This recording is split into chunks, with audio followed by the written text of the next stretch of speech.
Welcome to the party, pal. This is Fountainhead Form 31. I've got Vinny Eastwood, who is a independent journalist from the wonderful country of New Zealand down under. It's tomorrow morning where Vinny is. So how you doing, Vinny? Well, I've checked your lotto numbers and you didn't win. Yep, that's good. So tell us, Vinny, what's going on in New Zealand right now? What's been going on for the past 3 years? Jacinda Ardern has resigned or is resigning her position as prime minister. Yep. What can you tell us about her career as prime minister? Well, before her career started, we made a video chronicling every single political party, and the video that was most loved out of that series was a 7-minute section of the second video about the Labour Party, which Jacinda Ardern belongs to. They're red, but they're more like the Democrats. And she comes in after a Freemason scholarship gave her a degree in political science and public relations, goes to work for a PR company in England, helps to cover up a child trafficking affair involving Freemasons, and then allegedly works with Tony Blair and the Better Business Bureau, who were instrumental in cutting red tape for big business while strangling small businesses with it. And then she comes back to New Zealand, where her colleagues and mentors like David Shearer, formerly of the UN, Helen Clark, currently at the UN, and Phil Goff, who is a member of the globalist parliamentarians for Parliamentarians for National Growth or something like that. The name escapes me. You have to forgive me. I had to get ready for this show in minutes. So when she comes into prime ministership, she's shot up the list out of nowhere, and she's with Clark Gayford, who's like a well-known TV presenter in this thing. She gets all this really beautiful, great press, and we're like, yeah, she's definitely gonna take the election on this one, and especially because she's so corrupt and such a liar and such a scumbag. We didn't see anything coming, and this is before she was even elected prime minister. All right, we knew this beforehand, and people didn't listen to me. People didn't watch the video until the Christchurch mosque massacre happened, where Jacinda says, "Okay, we're taking all your guns." All right, we had a foreigner come over here who was reported to police many, many times, who didn't do anything, and we had a sniper training drill on the day. We need to, therefore, stop this kind of thing from happening by taking all our ordinary citizens' guns. And the shooting rates shoot up, if you'll pardon the pun there, quite significantly, to a rate that's like unheard of in New Zealand. We used to have maybe one gun death attributed per year tops. One year there was three. I think there was maybe 3 years in the last 10 where we didn't have any shooting deaths at all. We had last week 20 shootings in South Auckland alone. All right? That's what happens when you take guns off of law-abiding citizens, is that criminals are now the only ones who have them, because it's illegal to have guns, and now they know that they've got to disarm populace to prey upon. So that's step one, as well as the Christchurch call, which has massively censored freedom of speech in New Zealand, where people they can't even look at the evidence of the Christchurch mosque massacre because it's all sealed. They can't even ask questions about the Royal Commission of Inquiry into the attack because that's sealed for 30 years. And anybody who appears to try and read the so-called terrorists' manifesto could go to jail for up to 10 years. And anybody who watches or possesses the video of the shooting, again, can go to jail for up to 10 years. And we've had, very recently, Kelvin Alp and Hannah Spera from Counterspin Media New Zealand, who've recently featured on the Alex Jones show, being arrested because a while ago, like this is last year in February, and I think they were arrested in November of last year, they shared a link to a trailer to a documentary made in another country about the Christchurch Mosque Massacre. And now they are facing between 14 and 28 years, respectively, in prison because they shared a link on their Telegram. And this was a link that, according to the chief censor at the time that they posted it, wasn't illegal to post.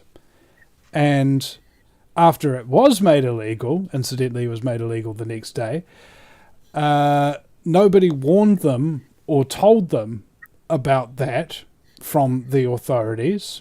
And they waited until after Jacinda had made a significant contribution. I think it was like a $50 million handout to the media, what they call the Public Interest Journalism Fund, where people can demonize anybody who believes in conspiracy theories of any kind. If you believe in government corruption, if you believe that vaccines are bioweapons, if you believe that geoengineering occurs, if you believe that fluoride in the water is not a good thing, if you believe that the media don't tell the truth about everything, if you believe the elections were stolen, if you believe anything that happens to have evidence to back it up, basically, you are now a misinformation spreader.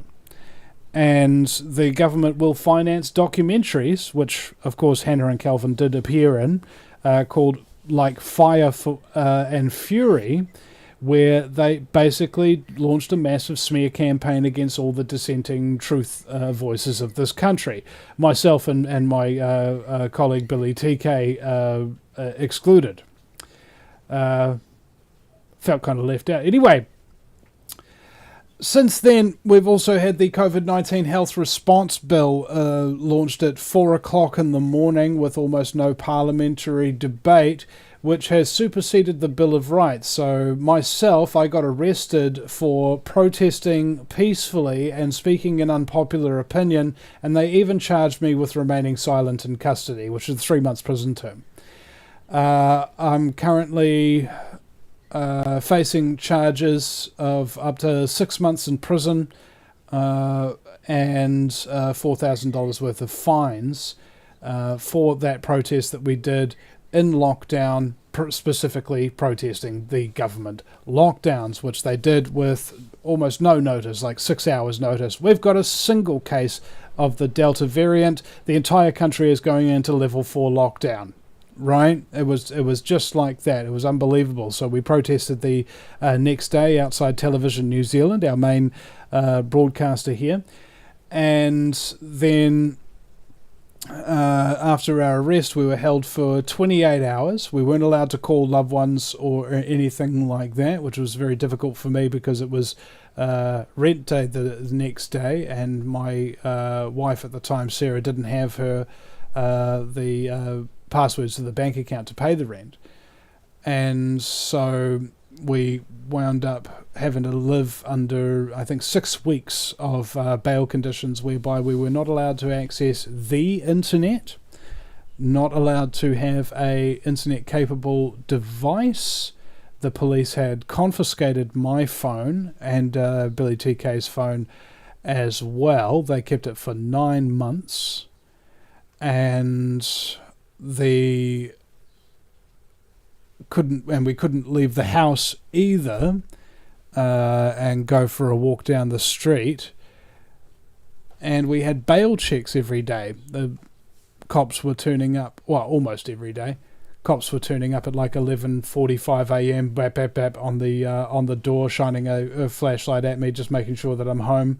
4 o'clock in the morning, 2 o'clock in the morning. You know, it didn't seem to matter what time it was, there they were, and that was incredibly stressful, and I suffered a lot of panic attacks and things because of that, and the media have covered our trial, but largely the alternative media haven't covered our trial at all.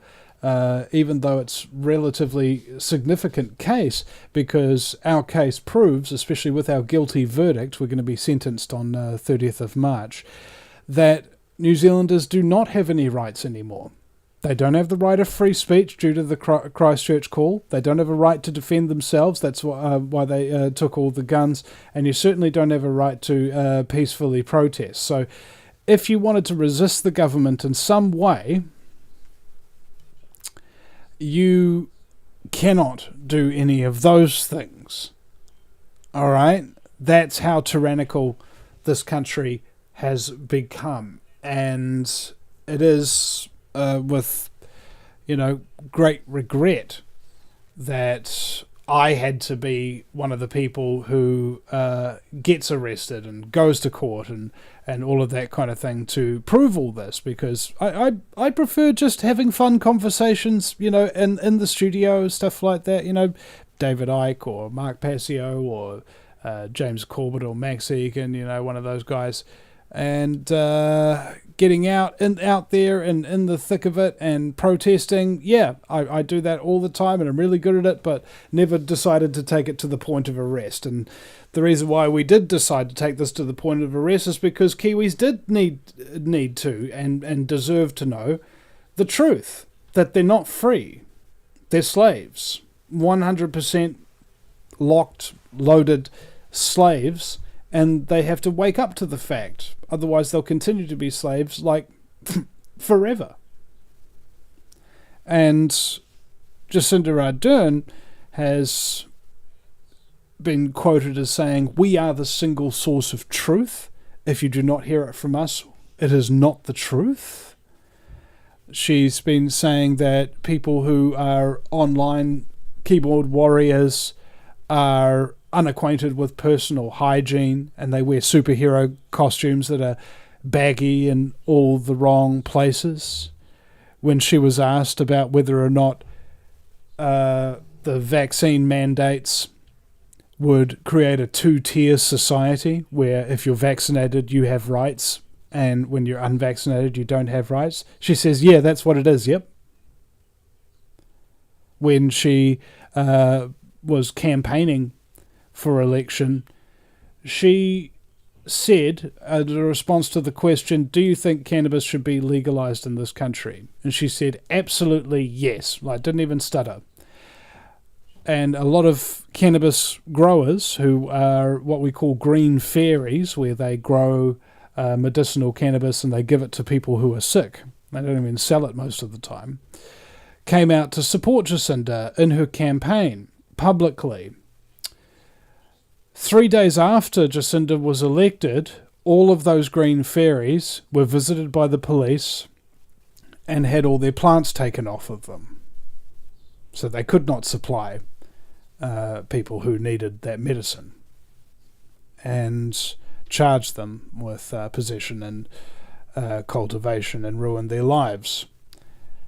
There is rumours that have not necessarily been substantiated, as in boom, boom, boom, we've got all the evidence, but people have been calling the man who made this claim that Clark Gayford, the Prime Minister's what was he called? Clark Gayford's the partner of the Prime Minister. They've had a child together, Neve, and allegedly there is talk that he was selling meth on behalf of the gangs, and that he impregnated the nanny who was from Eastern Europe, and then she was apparently deported back to Eastern Europe. Now, it sounds like a sensational claim kind of thing, but the guys who started the campaign, Where's Clark, actually got calls from people who are working in the prisons, who are working with the police, who corroborated elements of this story. However, the media has been able to completely and utterly cover this up, And now we're looking at a major merger between the State Broadcasting Radio Institution and the State Broadcasting Television Institution, Television New Zealand and Radio New Zealand, respectively, at a cost of $350 million. It's going to take to over, I think, 3 years to merge these two entities into one. Now, because of the fact that the New Zealand media is owned almost lock, stock and barrel by the government or by government sympathising corporations who basically are involved in significant amounts of lobbying, this means that if you hear the truth on the media, it is almost a fluke.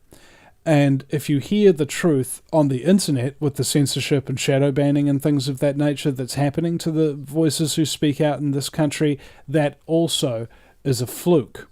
So it becomes extremely unlikely for New Zealanders today, let alone in the future, will hear anything true. They might live their lives entirely in darkness without the light of knowledge, in part because of Jacinda Ardern.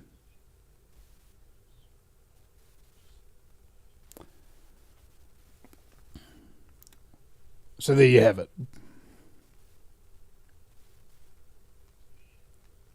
I think you're muted, Chris.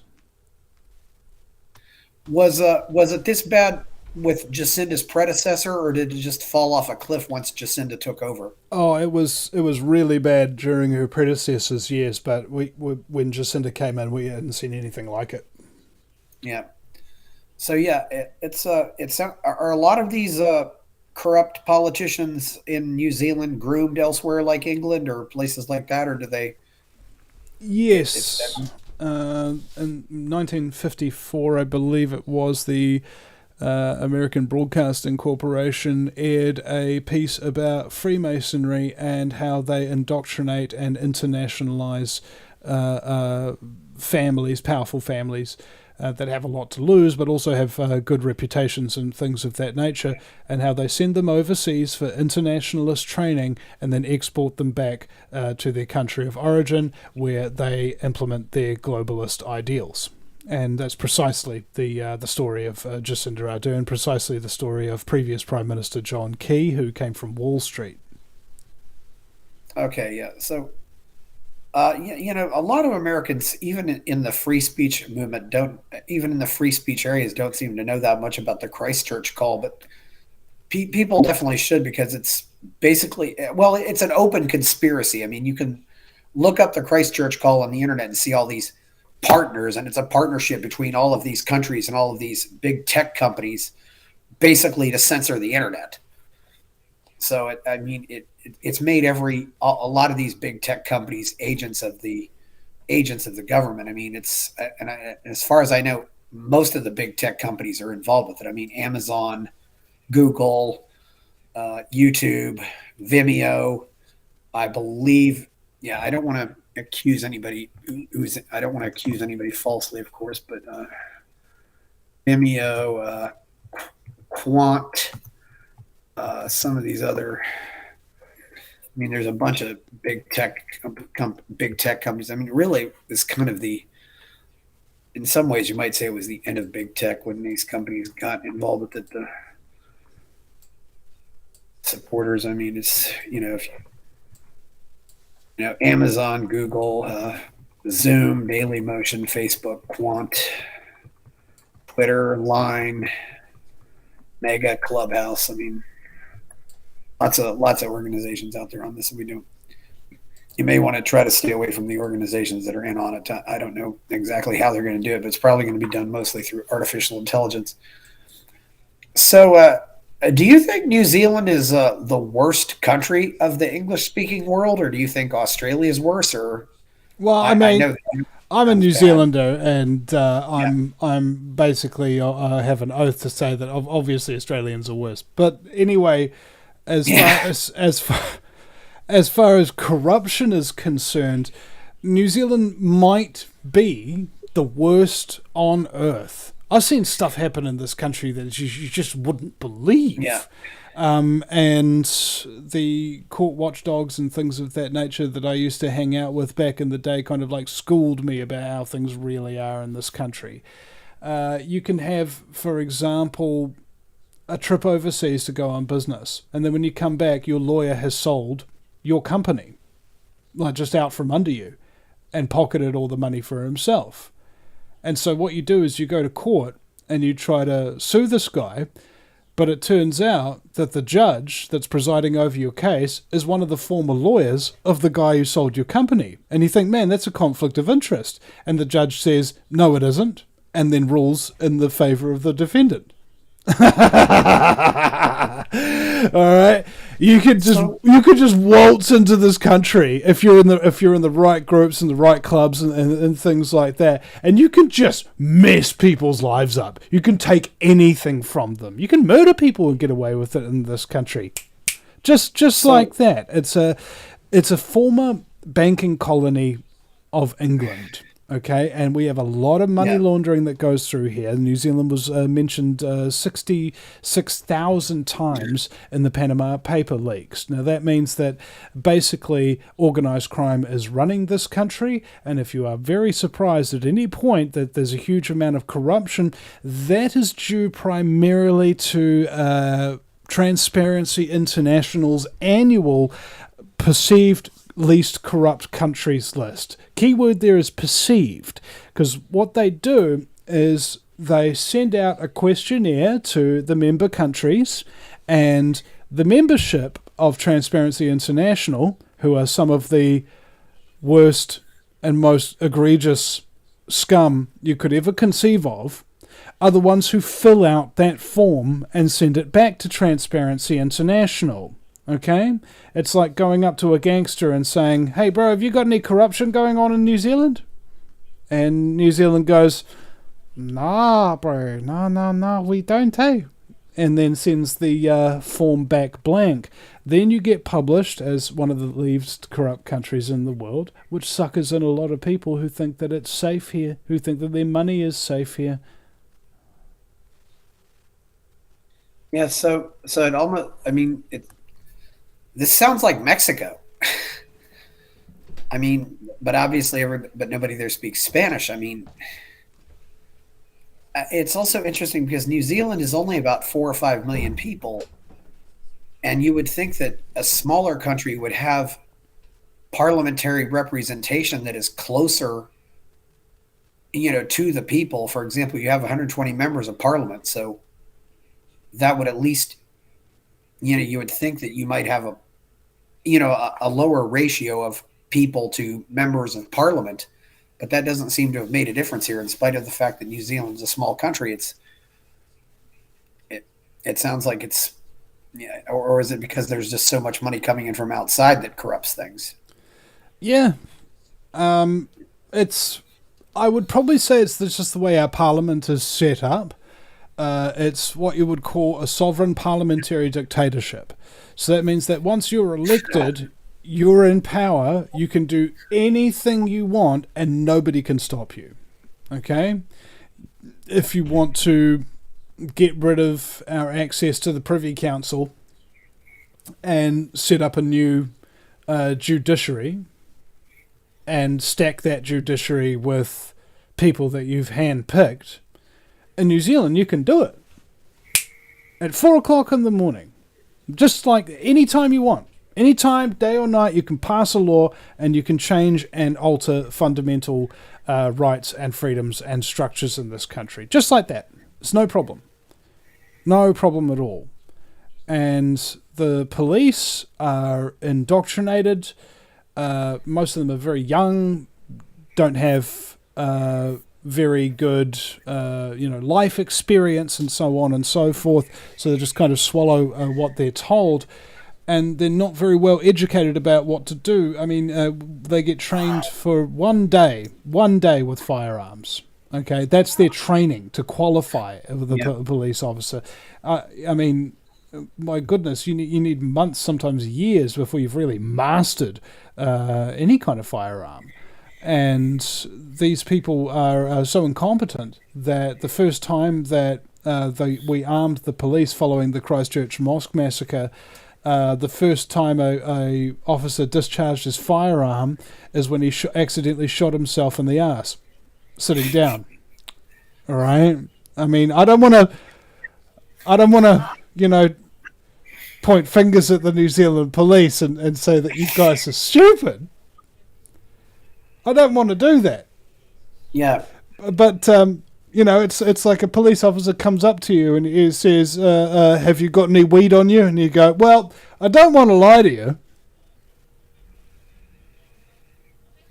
Anyway, when you're talking about how things actually work in this country, you've got rings within rings within rings. So, for example, there's a institution called the New Zealand Initiative. All right, you've heard of groups like the Trilateral Commission and Council on Foreign Relations and Bilderberg Group and stuff like that. Well, there's lots of different kinds of groups like that all over the world.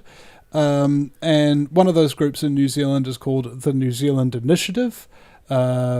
One of them is called the Auckland Business Roundtable, or at least it previously was called. I think they've changed their name since then because it had a little bit too much of an obvious ring to it. And there are another set of councils. Now, what they do is, imagine you had to spend $10,000 and you had to pay that by credit card in order to be a member of one of these groups.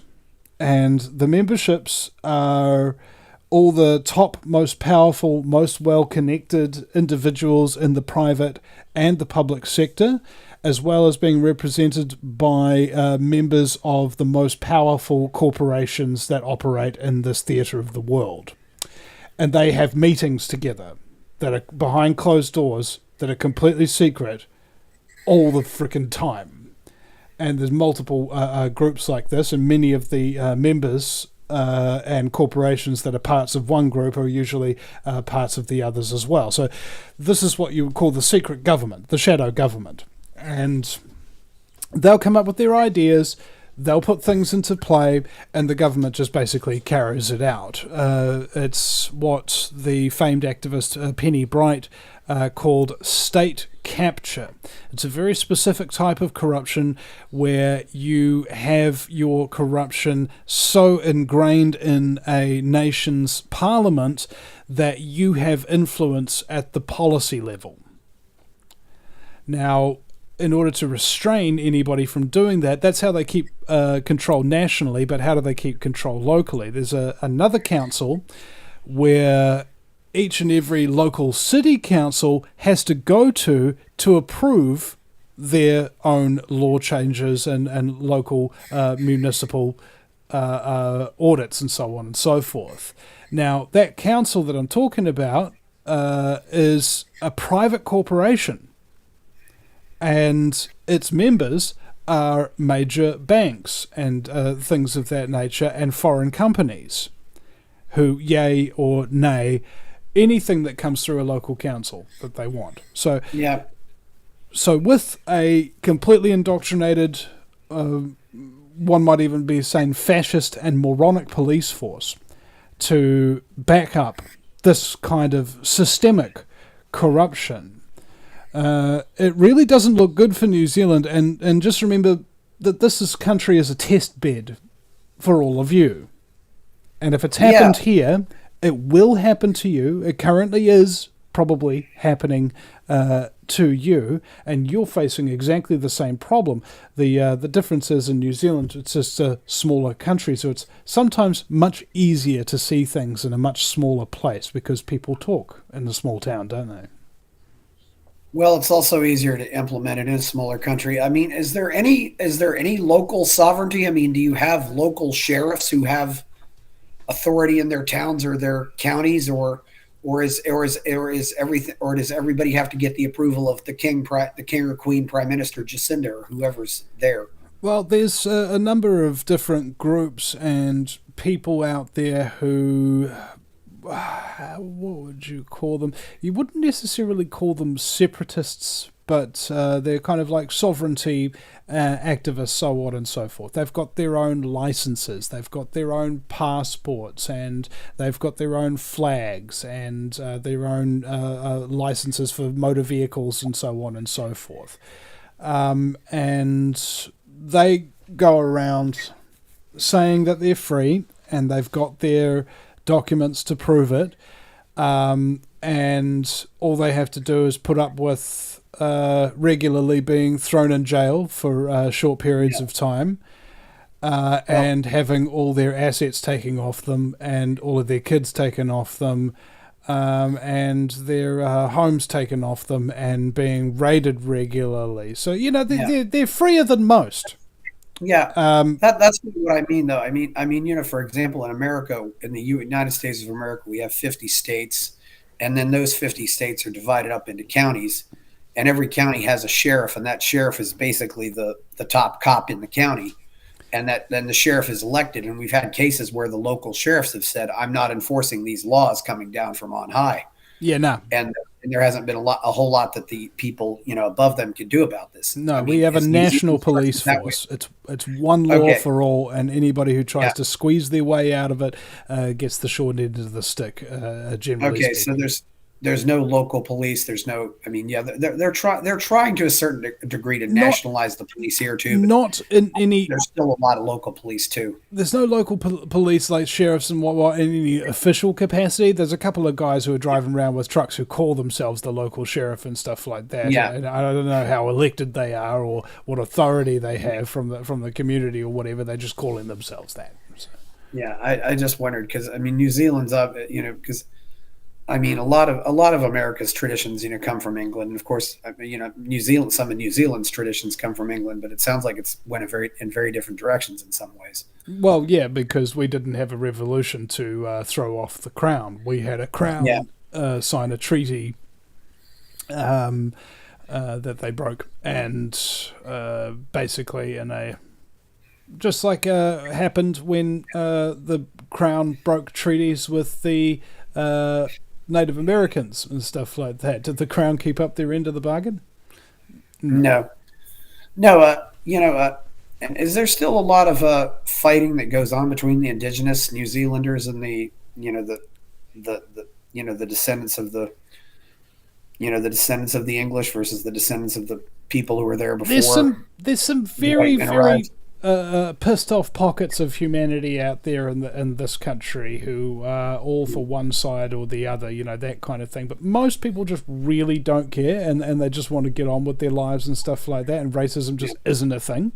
However, there is racism in real fashions in this country, and there is a lot of resistance to certain forces. I mean, like in New Zealand, you're 9 times more likely to go to jail for the same offence as a white guy if you're Māori. Yeah.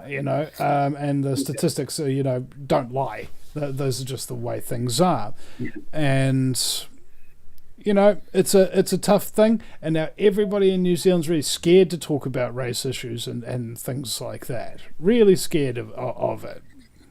Yeah.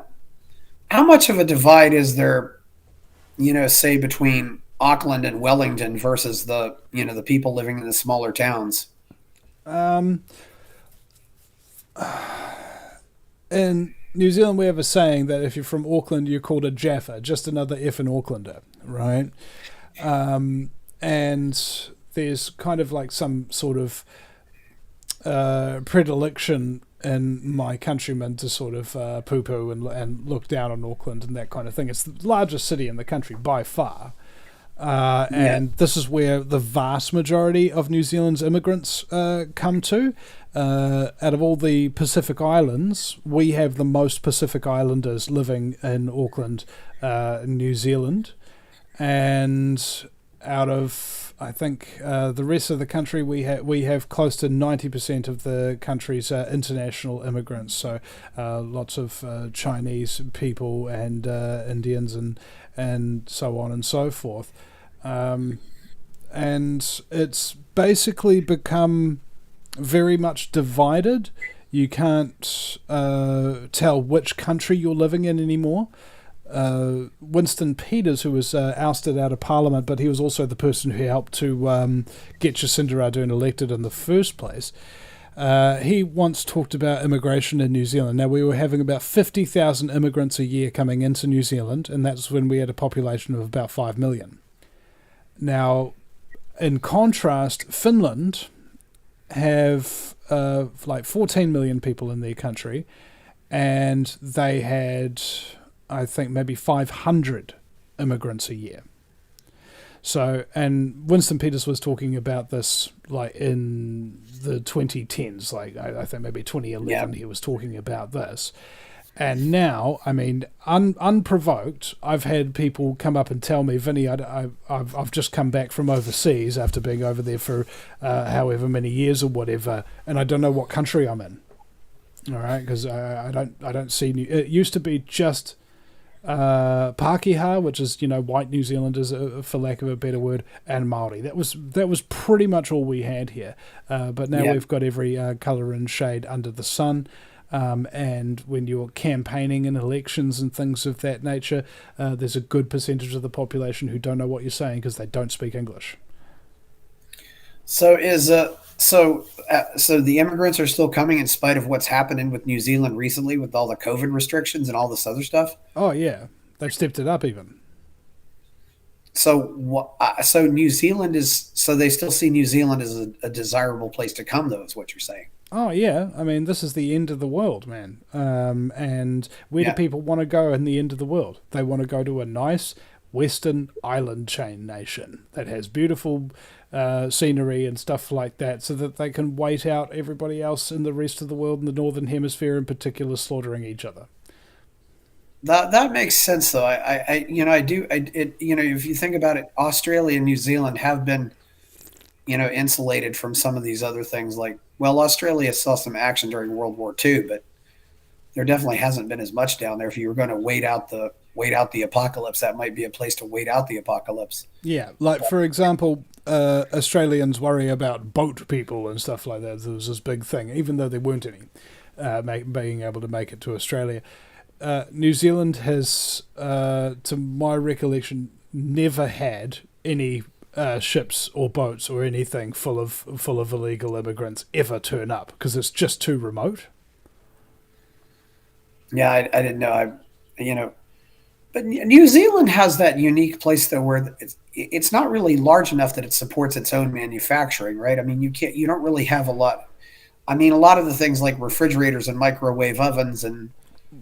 You've heard of the company Fisher and Paykel?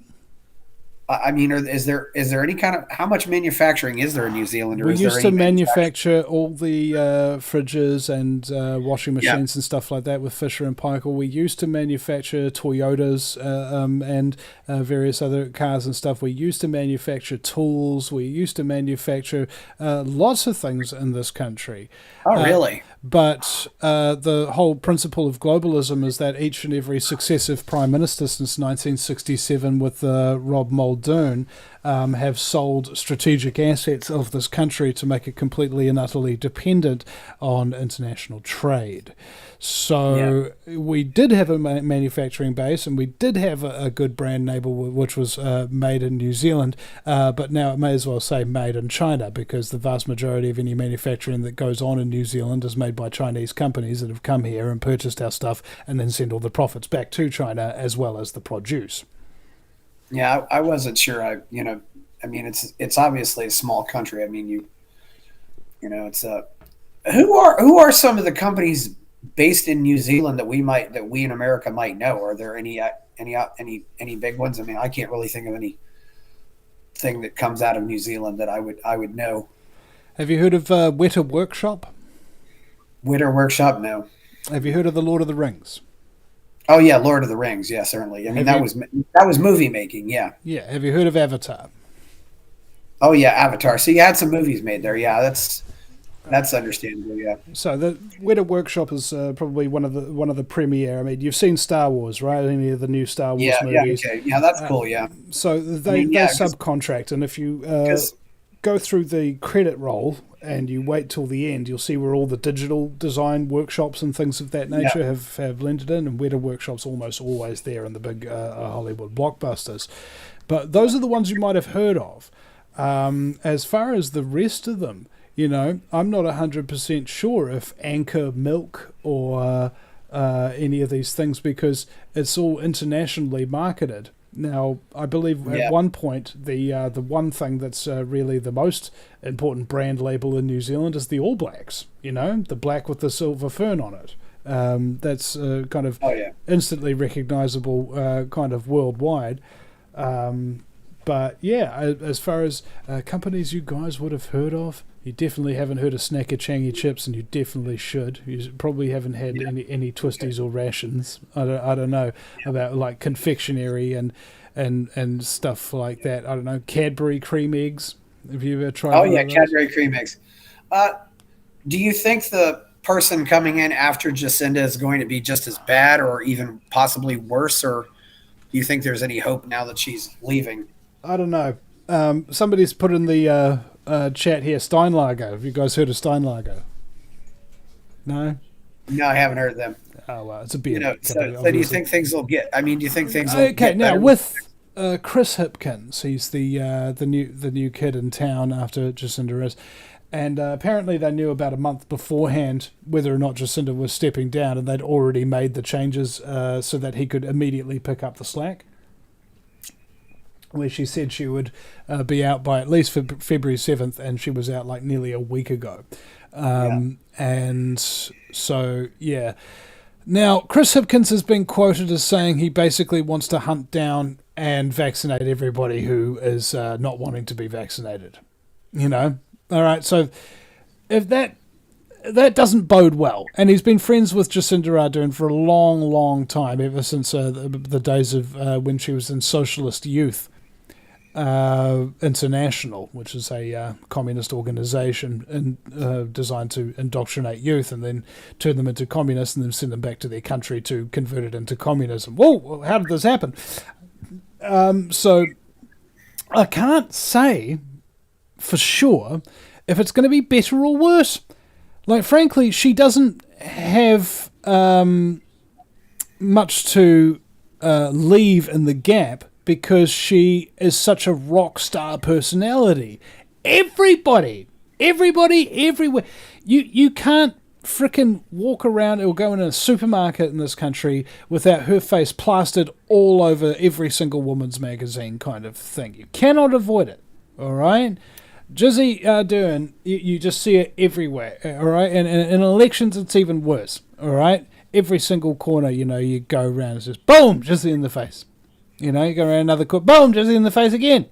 It's kind of inescapable. And they had these little posters around that said Aroha, which means love in Māori, and a picture of Jacinda Ardern. Just a picture of Jacinda Ardern that just says love. Oh my goodness. It's been a sickening and disgusting thing that we've gone into this rock star personality. But with Chris Hipkins, goodness knows, little guys, they when they get a lot of power, are just the same as big guys when they've got a lot of power. They just tend to abuse it, and he belongs to the same groups and clubs as Jacinda Ardern and all the rest of the scumbag prime ministers in New Zealand's history. So it's like meet the new boss, same as the old boss. We're arranging deck chairs on the Titanic. Pick your cliche. Yes. Well, yeah, and of course, meet the new boss, same as the old boss. Yeah, there's certainly a lot of truth to that, Vinny. Vinny, do you think that the average citizen of New Zealand at least deserves some of the blame for all this? I mean, are the citizens of New Zealand victims, or are they at least, maybe they're in part willing victims, or do they want to live under a government that abuses them?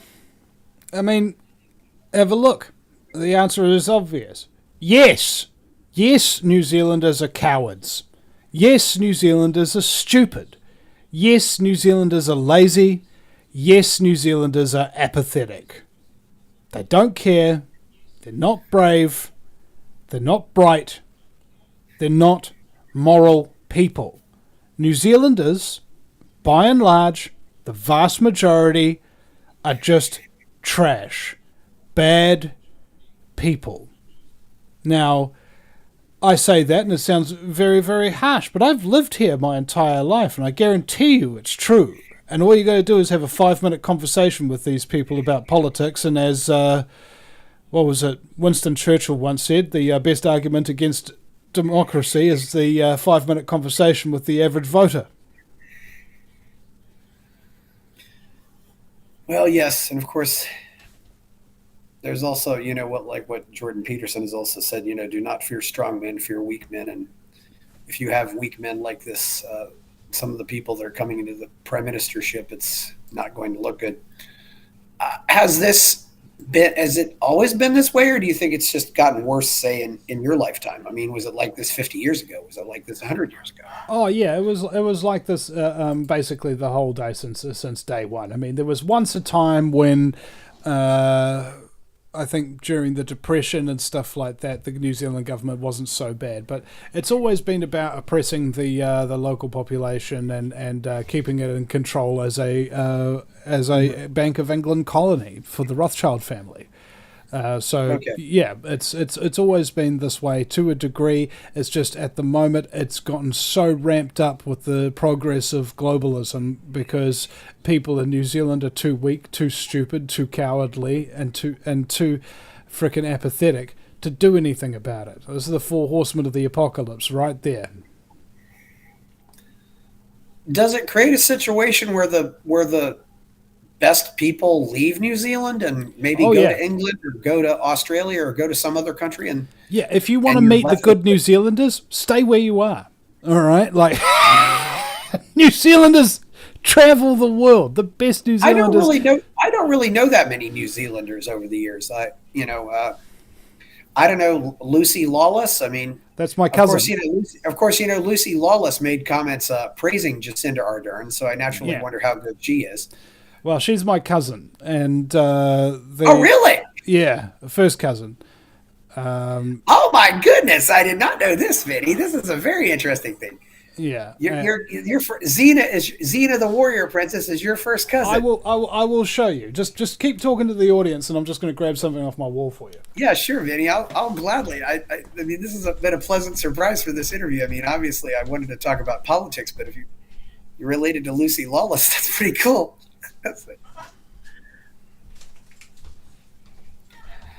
Anyway. Oh, yeah, certainly will. Of course, the thing's very bad here. I'm not sure exactly how much. Yeah, I don't really know what she's been doing since Xena, but she's certainly been. The thing with Lucy Lawless there, and that's her signature up there. Says, Vinny, happy birthday from your cubs. It doesn't really show. I'm not really seeing it, unfortunately. I'm just seeing your background.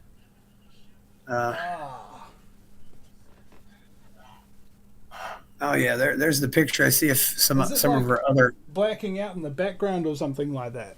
Yeah, I see her other warrior princesses. Yeah, we don't really have that good a view of it, but anyway. Here we are. So you can see that I'm holding something. Bloody green screen. All right, I'll be back in just a second. We can put it back on the wall. Yeah. Yeah, this was always a. I love a good surprise during an interview. Yeah, it's interesting. I saw some other people saying some nice things about Jacinda. Why do so many of these people apologize for Jacinda? I guess is the main question I asked. Did they? Yeah, she's. Okay, I'm back. You get put into that sci-fi pigeonhole and you never get out of it, unfortunately. Oh yeah. She's also pretty tall, isn't she? Yeah. I mean, isn't she like 6 foot or something like that? Yeah. I had a conversation with her once about climate change. You go, Lucy, why do you adamant about this climate change thing? Is that kind of like that cult type eye, the very wide eyes sort of thing. He goes, it's the most important thing in the world. I'm like, oh no. Look. Well, if if you're a star, whether it be TV, movies, or whatever, you're supposed to go out and support all the cool causes. So, like, being a you know being an advocate for saving the earth from whatever is part of that deal. I mean, you got to say I'm behind the good cause. It's just like all the people who put up basic pictures on their Facebook pages. Whether you put up a flag, to say, hey, I just got my vaccine or whatever. You say Yeah, I support the current thing, we whatever had the current thing is. well, we had in New Zealand we had a yellow circle around the face that says "I'm vaccinated" for Aotearoa. That's the Māori word for New Yes. Zealand, right? And Yeah. one of my listeners, Laura, she was just great. She had the same yellow ring around around her head, and it says, I've got a stupid yellow circle around my face." Yeah. But Cracked me up for days. I think this does put into perspective just how small a country is. I have you on here, and then I find out you're Lucy Lawless's first cousin. Yeah. You know, but anyway, If you think so that's what? mad, you should be cruising around with me and Billy TK. Billy TK is related to virtually everybody in this country. Like, there's a phone call from like an auntie or an uncle or a nephew or a niece or something like that coming in every Yeah, 28 minutes or something, or they bump into people at a gas station on our way down to Wellington to attend a protest or something like that, and it turns out that he's related to them. It was just like crazy. yeah. We've talked about the legacy media in New Zealand, the government, the politicians. Uh, is it also safe to assume that the college professors and the college administrators are also on board with all the nonsense that's happening in New Oh, Zealand? they're so Come totally on speaking out board. against it? All right, they are 9 months pregnant on board. You know what I'm saying? Like, I never seen intellectuals scramble together to really sucker so many people in with their scumbaggery before. But yeah, once Jacinda Ardern Yeah. was in power, any kind of outside dissenting voices, intellectual or not, were just basically not allowed.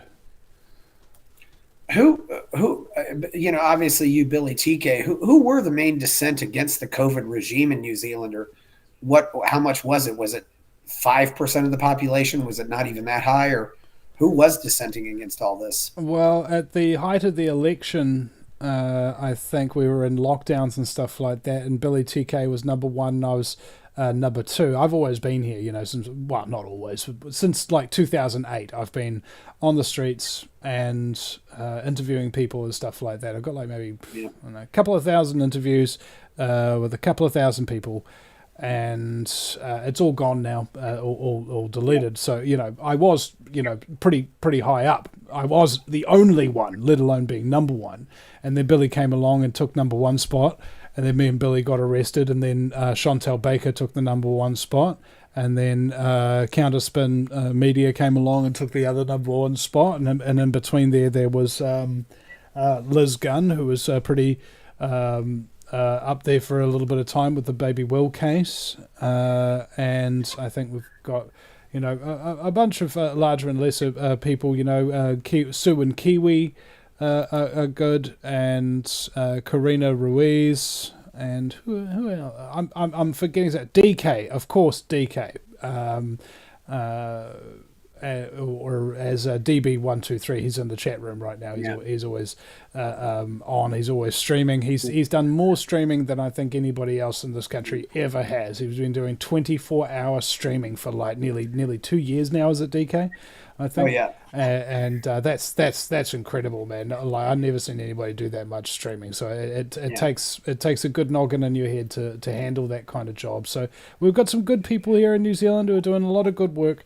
And I'm very grateful to DK. He was the only person of the New Zealand alternative media, large or small, who contacted me after the arrest. Yeah. So, Vinny, how'd you get into all this? Well, same as most people, a lack of options. So there was nothing else you could do, so you became an independent journalist. Yeah, got busted by the cops. Can't trust the government. Certainly can't work for them. And then got let down by employers and got kind of shunted aside. So I couldn't work for private sector anymore. Been watching way too much Alex Jones, what I consider to be way too much Alex Jones, and just went out there with a megaphone and go, "I will resist your tyranny. I'm going to sell the supplements and I buy my bone broth, and Yeah, I had good fun trying to do that for a while, starting at about 2007, 2008. But then you find your own voice, and you become yourself. I think, and you learn to trust yeah. yourself. You know, I'm the Well, kind of it's guy who can just talk to the top intellectuals or people in the world and get them to laugh. I got David Icke to laugh. I got Mark Passio to laugh. I got G. Edward Griffin to laugh. This is what I do. I talk to the best of the best, and I get them to have a freaking good time. And that's what we all really need.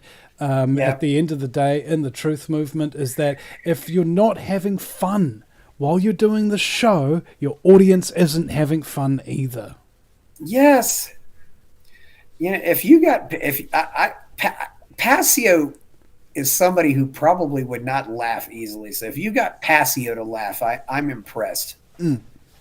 I like Passio, but he's Passio's got that preacher, but he also lights a fire in you. Really, he's the kind of guy who definitely motivates you to act. Yeah. Mark Passio, yeah, I reckon we should do and you it. did a good Alex Jones too, by the way. Thank you, Yeah, thank you. We need to do a new mental disorder, classified under the DSM as passio aggressive. It's just like there's a very specific type of aggression that he puts out. He just really doesn't care yeah. how Well, you think. That kind of thing. If you're wrong, that's it. He's going to lay you out. It's great.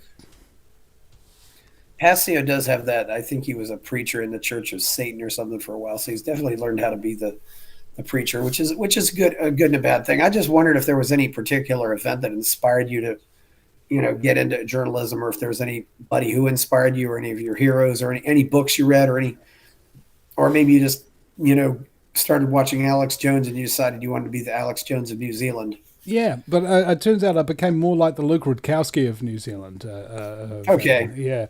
Um, Kind of Yeah. getting out there all the day, and then I became kind of the Alex Jones of New Zealand. That's kind of actually what people call me on the side is the Alex Jones of New Zealand, and he is who largely motivated me. But I spent 6 months, I think, watching at least 2 documentaries a day and maybe listening to about 3 hours of US talk radio a day. Before I kind of like started getting into doing it myself. It was just a geometric realignment of how you think about things if you're consuming that much information that quickly. And so just like a lot of other people, you just basically go nuts. You can't think about anything normally, you can't live normal life without screaming and yelling at people, Baby, do you want the cupcakes with the purple icing or the yellow icing? 9/11 was an inside job! Can't you see we're all slaves? Just you have difficulty adjusting to the new reality. And I did. And Yeah. basically going out there and meeting up with all the mentors, the people who've raised me up, as it were.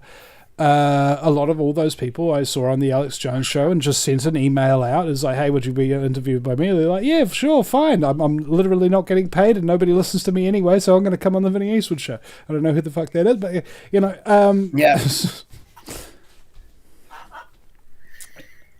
and that way you get all the Yeah. best people in the entire world, because honestly, people who are really smart and have a lot of knowledge love nothing more than to share it for free with the world. And all That's they true. require is somebody to ask them. What was what was the first thing you covered, or when did you start doing this work? I think I got a payout of $11,900 worth of Westfield shopping centre vouchers. So like I could go to a mall and spend like 10 grand if I wanted to, but I didn't. Okay. I spent a good chunk of it on an Apple Mac, a tripod, and a Handycam. And then I went out and I just self-taught everything like that. Just find out where the protests are, find out where the activists are, go and interview the people who are speaking on the megaphones and got the microphones in their hands and stuff like that after they're done speaking. Find out what you can from them, etc., etc. Just doing the citizen journalist thing, like I was being encouraged to do by my American brethren. Without the American Truth Movement, there would be no New Zealand Truth Movement. You can take that to the bank, because I started the New Zealand Truth Movement. All right. The vast majority of people who've actually come through the New Zealand Truth Movement and stuff like that, they've either known me or been helped by me. There's plenty of other people who haven't, and that kind of thing. But my influence in this country is absolutely undeniable, and I get told regularly by people, if it wasn't for me back in the day, they would have committed suicide. Or I inspired them to live a better and a different life, or I inspired them to start their own truth broadcasts and stuff like that. I've trained many of the people in here, like Hannah Sparrow, who's now really big and got to host the Alex Jones show with her partner Calvin there. I was her first interview, and I was the first live stream that she did. She went down to a protest and she couldn't live stream because she didn't have 1,000 subscribers. I gave her access to my YouTube channel so she could live stream a protest for the first time in her life. There's a number of people in this country who recognise the value that I've had to it, and the value that I've really contributed to the wider truth movement. And likewise, there's a lot of people who don't appreciate it in any way, shape or form. And if I ever even bring up any of the stuff that I've done for my people, for my country, for the world, for the truth, for decency, for honour, their eyes glaze over and they don't want to listen. So that's the way the cookie crumbles in this country, man. Oh, I hope they're good cookies. But anyway, yeah, that's how the cookie crumbles.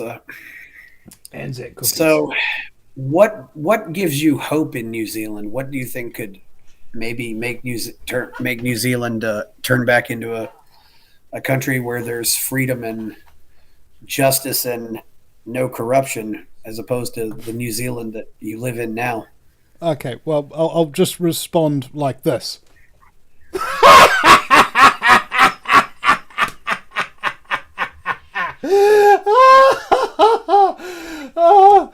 Oh, sweetheart. Hope is not for men like me. Okay? Hope is for the people who listen to men like me. Because despite the fact that I don't have any, I can still give it to others. Because even without hope, I still don't give up. I still don't stand down. I still don't do what I'm told, even though I'm massively threatened in every conceivable way that somebody really can be. I still don't stop doing what's right just because it's hard. I don't. That's what gives other people hope. Hope is not for me. It's yours. It's everybody else's. My job's just to do the work. So that's why you stay in New Zealand then? No, I stay in New Zealand because I'm stuck here. Criminal convictions and things like that. Goodness knows if any country would let me in, especially in this international climate. Who knows, they might. It would be lovely. But of course, you've got to have money to travel and you've got to have a passport. And I could get like $200 together for a passport. That would be great. But yeah, man, with COVID and deplatforming and everything like that, I think I'm on maybe $4,500 a month less than what I was earning before Jacinda Ardern came into power and the Christchurch call and all the censoring and deplatforming and demonetization phenomenon happened. So yeah. I'm struggling massively. And my partner, Rebecca, is 9 months and 2 days pregnant at present. So we've got another baby on the way. And it's You know, it's a real struggle to survive on a day-to-day basis when your job is to do good, and people reward you based upon how much good you do. And I do a lot of good, but not many people see it anymore. You know. Yep. So who's demonetized you? Who's canceled you? I mean, YouTube or Yeah, what platforms? YouTube demonetized, then cancelled me and deleted all three of my channels. I had 65,000 subscribers collectively and about 6,000 videos. And Patreon cancelled me without even telling me they cancelled me. And Twitter deleted me. They didn't say why. They just said that I went against their community standards. I was like, what, all of them? And Facebook have shadow banned me. I've got 11,000 followers on that. If I do a post, I get, I think, maybe 2 reactions. Who else has censored me? I don't know. I think that's about the main. Yeah. So if people have heard of it, they've censored me. Okay, yeah, I just wondered it. So do you think there's any chance you might, if things get cleared up, you might ever leave, or do you think you're just going to stay there and try to try to fix the system there? If you said to me, Vinny, here's $200, go get your passport, and here's 2 plane tickets to the United States for me and my partner, I would go tomorrow, just like that, you know. It just hasn't eventuated yet. Yep.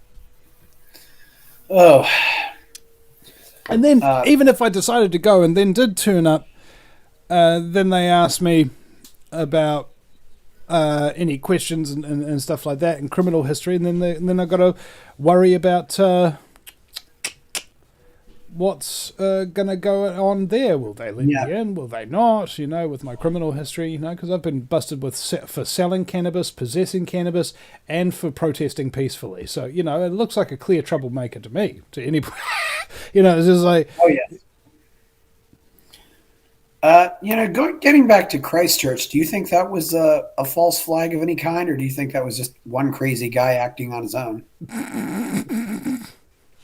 Oh, man. If I had the thing on me, there's the Christchurch Mosque Massacre in 5 minutes, as I told to Press TV. And I think the day after the Christchurch Mosque Massacre, I had false flag expert Ole Damagard on the show. That got censored. And then the day after, I had false flag expert Kurt Richard Haskell on. That got censored. And then day after, I got on Chip Tatum, who's a former CIA assassin and orchestrator of false flags himself, personally. And that got censored. So no, I think it's all exactly as the government says, you know, bro. Like just just chill out, you know. I mean, all it was a foreigner who came over here and got reported to the police, and the police didn't do anything, and then he hunted them down and just shot a whole bunch of people, and then pled not guilty, and then when the country got locked down in 2020, he then pled guilty when no media could actually report on the thing. It's not like the Royal Commission that investigated themselves and what actually happened on the day ruled all their findings were going to be secret for the next 30 years. It's not like the guy who allegedly committed the crime is being held in solitary confinement permanently at a cost of $40,000 a month to the New Zealand taxpayer, and is not allowed to have visitors or any media contact him. You know, it's not like there was a C-130 Hercules suspiciously landing at Christchurch Airport with a whole bunch of people on board that have actually been seen flying around the world, coincidentally at times of other alleged false flags. It's not like there was a drill on the day for a sniper cover and things of that nature, so that people would be confused as to whether or not it was a live fire exercise or something like that, so that it would give the people who actually perpetrated the crime to get away. It's not like there were people like dressed in red directing the actual killer as he's going along his route to the frickin' assassination. It's not like there's cars and things of that nature that are highly suspicious that have been photographed on the day that haven't been seen since, that got away after the guy shot up the place, and it's not like there's varying accounts from people at the other mosque, the Linwood Mosque, as to whether or not somebody actually was there. So, it's about as suspicious as you can possibly get.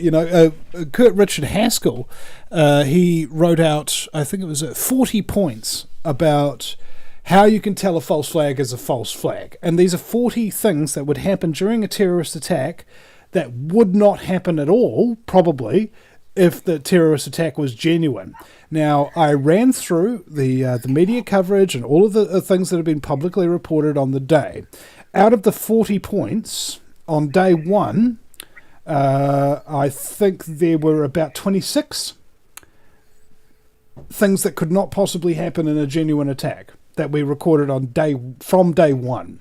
And by the time we got up to, I think it was 7 days, there were 36 out of 40 signs of a possible false flag. Okay? So if it's not a false flag, I'm Hillary Clinton. Okay, well, that's certainly a very interesting case we got there. Is there anything else that we should be aware of that's going on in New Zealand right now, or? We are drowning in just water, We had the worst rain, the wettest day in history in Auckland here. We get, I think maybe the previous record was really, really long time ago. I don't even know what year it was. I think it might have been 1956 or something like that. It was 160 millimeters of rain. All right, that's a lot of frickin' rain. And over this last weekend, we got 250 millimeters of rain. All right, I heard an eyewitness account that a guy was in his car on the side of the road, parked up just in the rain, and all of a sudden a wall of water just comes right down the street and covers his car, and he drowns. Just like that. It happened in seconds. And been reports of chemtrail activity before the storm and during the storm. And I took a photo of a stratospheric aerosol injection myself. It's a technical term. And so they're using weather weapons on New Zealand right now. In my opinion, they're using weather weapons in New Zealand to destroy the infrastructure and the city itself, so that they can remodel it in their more Agenda 21-ish type style. And also, it's a great shock and awe campaign to distract from the fact that they don't have their saviour Jacinda Ardern here anymore. And yeah, man, if you want to know what's going to happen in the future, look at New Zealand. They test stuff here. We've got FPOS. I don't know if you guys know what that is, but when you put your credit card in, you can pay for stuff with a credit card. That's like that here, but it's with your bank account. So very few people use cash, so we might be the first to go cashless. And, it's a terrifying thing, actually, being in this country, like feeling like there's no escape, and the suicide rates are up like to catastrophic levels. You got people dying suddenly all over the place from the jabs. It's I think a very stressful and difficult place to live if you look. But if you don't look, and you just come here as a tourist to see the mountains, to frolic on the beaches, to parasail through the sky, and do all those wonderful things that the largest industry in New Zealand, which is tourism, does, you'll really enjoy your time here. But if you live here and you look at how it actually works here, it might be somewhat less enjoyable. Do I sound like I'm enjoying myself? No. No, I don't. Because I look and I see what's going on, and it terrifies me and anybody else in this country who has a conscience. And if you're in the rest of the world and you think you're safe from this kind of scumbaggery, you're not. It will come for you too, just like it came for us. So be vigilant and be aware. Yeah, that should be interesting. Uh, so do you think New Zealand might learn something from all this, or the people of New Zealand might learn something from all this, or are they just going to keep rolling over and playing dead? I mean, Oh yeah, I assume so. You know, what happens, in the aftermath of all this? Because what the Stefan people Fish. who are right are going to end up being okay if they're still there or if they haven't left the country. Yeah, well, what Stefan Verstappen said is just basically take the target off your backs, everybody. Okay, go underground, and this system's going to come up. It's going to roll over absolutely everything. You're going to have no choice whatsoever. They are going to get control, but because they're completely insane psychopaths, what's going to happen when they've all got shared control? Do you think they're going to continue sharing it peacefully? No, they're not. The elite of this world are going to slaughter each other before long, and you won't have to live under their regime forever. Even though it seems so big and so powerful and so on and so forth, it's really, really weak at the seams with all these psychopathic scumbaggery in charge, and they will kill each other. And then we're going to come out and we're going to tell people the one thing that you never want to hear from a conspiracy theorist. We told you so. Yeah, but will they care? That's the whole question. I mean, I certainly find this a very interesting prospect to see where we're going to go. What's besides the new kid? How many kids do you have by chance? I have one to my ex-wife, who I get to see 0.4% of the month, and who I'd have to go and bankrupt myself to in a court or something. Maybe I'll get legal aid, maybe I won't, in order to get to see her more at this point. Yeah. And my new partner, Rebecca, she's due any day now. In fact, she was due 2-3 days ago. So our little boy, we know the sex is going to be named Alfie, little Alfie Eastwood. He's going to be very cute. Yeah. And we're looking forward to that. And we're looking for a pram at the moment. I think it was like a $90 or a $250 pram or whatever. So any donations and stuff like that would be helpful at vinnyeastwood.com, ladies and gentlemen. So yes, thank you so much. Yeah. Is New Zealand promoting? Are they promoting divorce the same way that they promote divorce in America, or or do they still respect fathers in New Zealand? Or Oh no, there's no respect for fathers whatsoever. I didn't think so, but I just thought I'd ask. That's pretty much another case in the West. I mean, what do you think is the future for Western civilization in general? I mean, it seems like it's been committing suicide, really ever since the publication of the Communist Manifesto. Yeah, suicidal nihilism. All right, I think that's the future of humanity. A whole bunch of people are not going to believe anything, and they just want to do things until they die from it. That's the future. Look out for it. It's around every freaking corner, isn't it? Yeah. Suicidal nihilists going left, right, and centre, mate. Yeah. Do you think there's anything that can save the world from this, or do you think it's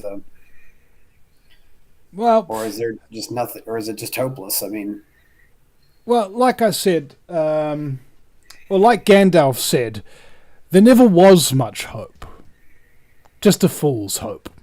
And even if you don't have any hope, even if you don't think you're going to win, doesn't give you an excuse to sit down and do nothing. All right? Even if there isn't any possibility that you're going to win, you owe it to every generation to try. Because every single generation that exists subsequent to this will be living in a frickin' post-apocalyptic kind of epoch. All right? And that will be all on you. And so if anybody asks you, what did you do? when they tried to take over the world and destroy everything, you know? Yep. And you want to be able to truthfully say, I did everything I could. Yep. So where can we find Vinny Eastwood out And there on the interwebs? on that point, though, I once said to Cliff High from halfpasthuman.com that humanity is like a spring. And when you push a spring down, it resists you. You push it all the way down, it resists you all the more. And you have to hold it with incredible pressure. And the second you let up that pressure, punk! There you go. That's humanity's freedom, all right? That's our human spirit. And Cliff says to me, no, Vinny, use an organic example. Humanity is more like a water spring. And what happens when you try to push down water that's coming through to the top? It starts burrowing sideways, going through mud, through sand, and through stone, and then starts bursting through to the surface from places you couldn't possibly comprehend. That's what our human spirit is like. So George Carlin said, F hope. Hope blows. All right? Don't fight the big bully because you hope to defeat him. Fight him because it's the right thing to do. And you need no further justification than that. Yep. I'm Vinny Eastwood from VinnyEastwood.com. That's Vinny with a Y because it's the most important question. And Eastwood, like, go ahead. Make my news. And go ahead, ladies and gentlemen, make a donation or check out the thousands of shows that we've done on the archive section. Every show is good and fun to listen to, and you can end a show feeling relaxed. Okay? That's the whole idea. You come in to hear about all this terrible stuff that you really don't want to know, and you really don't want to hear at the end of the day. If you be honest with yourself, you don't want to know this stuff. You don't want to hear this stuff. But you do it because you should, because it's obligated of you. But that doesn't mean you should spend the vast majority of your time being incredibly stressed out by it. Okay? Welcome, ladies, gentlemen, slaves of the global plantation. The Vinny Eastwood Show is bad news. It's like the news, but worse. It's the lighter side of genocide. Just because we're being exterminated doesn't mean we can't enjoy it. Otherwise, what's the point of being killed? The Vinny Eastwood Show, where the only thing worse than living in a high-tech global police state run by child-trafficking Satanists is Vinny's jokes.